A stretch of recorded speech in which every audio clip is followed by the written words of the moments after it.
কুরআনুল কারীমে সূরাতুল বাকারার 183 নম্বর আয়াতে আল্লাহ পাক ঘোষণা দেন, ইয়া আইয়ুহাল্লাযীনা আমানু কুতিবা আলাইকুমুস সিয়ামু কামা কুতিবা আলাল্লাযীনা মিন ক্বাবলিকুম লাআল্লাকুম তাত্তাকুন।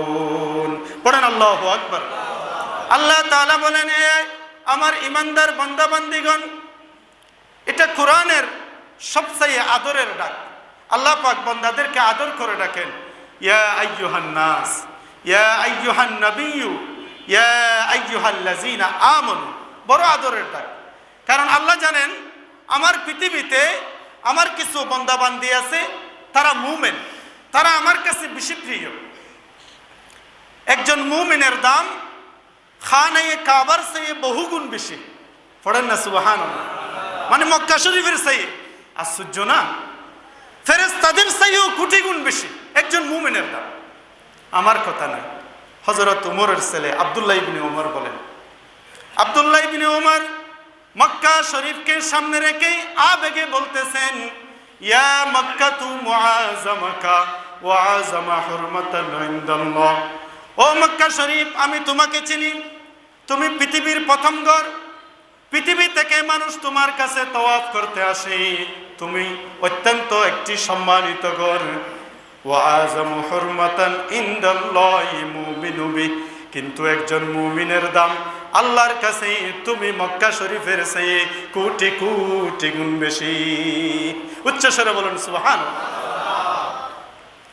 এজন্য আল্লাহ মুমিনদেরকে বড় আদর করে ডাকেন, কারণ মুমিনের জন্য এই দুনিয়া সৃষ্টি, ঠিক কি না?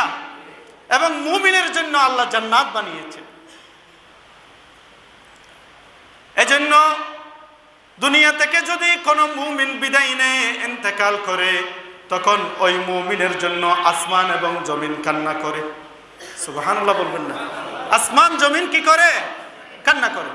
সূরাতুদ দুখানের 29 নম্বর আয়াতে আল্লাহ বলেন, ফামা বাকাত আলাইহিমুস সামাউ ওয়াল আরদ। কোন কাফের, কোন মুশরিক, কোন ইহুদি, কোন খ্রিস্টান মারা গেলে আসমান জমিন কাঁদে না, বরং হাসে। কিন্তু কোন মুমিন মারা গেলে আসমান জমিন কাঁদে। কারণ যখন মুমিন নামাজ পড়ে, টুপি মাথায় দিয়ে, সুন্নতি জামা পরে রাস্তা দিয়ে চলে, তখন জমিন গর্ব করে বলে, আমার উপর দিয়ে দুলা হাঁটতেছে। জুড়ে বলুন না সুবহানাল্লাহ। সম্মানী ব্যক্তি হাঁটতেছে। আকাশে সকল ফেরেশতাদেরকে আল্লাহ গর্ব করে বলে, ও আমার ফেরেশতারা, দেখো দেখো, আমার দুনিয়াতে বড় লোক হেঁটে হেঁটে যাচ্ছে। উচ্চস্বরে বলুন সুবহানাল্লাহ। কি লোক? বড় লোক। আমরা বড় লোক কারে বলি? গাড়ি বাড়ি থাকলে, বেশি দ্বন্দ্বলত থাকলে তাকে কি বলি? আমরা বড় লোক বলি। আল্লাহ বলেন না, বড় লোককে একজন সহজ সরল, দাড়িওয়ালা, টুপিওয়ালা, সুন্নতি জামাওয়ালা আমার একজন মুমিন। জোরে বলুন সুবহানাল্লাহ। আল্লাহর কথা, আমার কথা না। এবং প্রত্যেক মুমিনের জন্য আসমানের দুটি দরওয়াজা আছে। কয়টি দরওয়াজা? দুটি দরওয়াজা। একটি দরওয়াজা দিয়ে রিজিক আমাদের কাছে আসে আল্লাহ পাকের পক্ষ থেকে, আরেকটি দরওয়াজা দিয়ে আমরা যে নামাজ পড়ি, ইবাদত বندگی করি, এগুলো আল্লাহর কাছে পৌঁছে। আবার যখন বান্দা মারা যায়, বান্দানি মারা যায়, দুটো দরওয়াজা কিয়ামত পর্যন্ত তার জন্য কান্নাকাটি করে।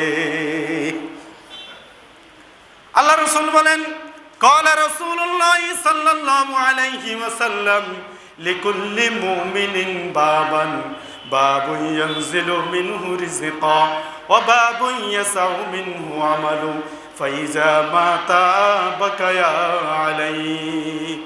আমার নবীজি নবুয়তের জবানে ঘোষণা দেন, আল্লাহ প্রত্যেক মুমিনের জন্য দুটি দরওয়াজা আছে। একটি দরওয়াজা দিয়ে রিজিক মুমিন বান্দার কাছে আসে, আরেকটি দরওয়াজা দিয়ে মুমিন বান্দার আমল আল্লাহর কাছে পৌঁছে। যখন মারা যায়, দুটো দরওয়াজা তার জন্য কিয়ামত পর্যন্ত কাঁদে। এজন্য